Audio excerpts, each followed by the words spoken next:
વિશ્વાસ નહીં, બસ ભગવાનના બનાવેલા વિધાન ઉપર વિશ્વાસ નથી. વિશ્વાસ કેમ નહીં થતો?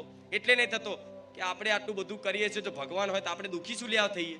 માતા હોય તો આપણે દુઃખી શું લેવા થઈએ? શું તો બધાને ભગવાને સુખિત રાખ્યા હોત તો સંસારનું સંતુલન બગડી જાત. આ શું ખોટું? જીવનમાં ખાલી સુખ ને સુખ જ આવતું હોત તો જીવન જીવવાનો કોઈ અર્થ ખરો? આ શું ખોટું? ખાલી સુગંધ જ હોત, દુર્ગંધ ના હોત તો સુગંધની કોઈ મહત્વ ખરું?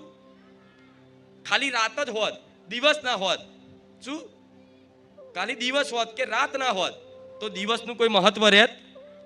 રાત છે તો દિવસ હારો લાગે છે, દિવસ છે તો રાત હારી લાગે છે.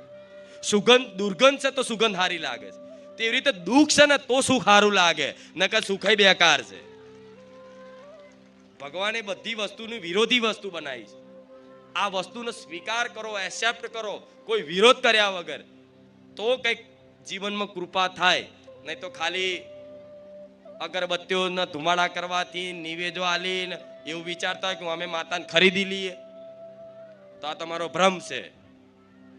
25 રૂપિયાનો લાલચ બતાવીને માતાને હોનાનું 76 ઉડાડીને પહેરાઈને હવે વિચારો ખુખાર મેળવીને ખરીદીએ તો આ બધો ભ્રમ છે.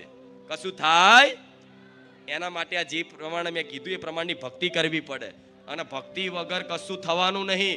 તમે આ મારી વાતનો તમે વિશ્વાસ કરો કે ના કરો, પણ જે સત્ય છે એ સત્ય જ રહેવાનું છે, એ મિથ્યા થવાનું. ભક્તિ વગર કશું પોંદડું જીવનનું હલવાનું નહીં. થોડા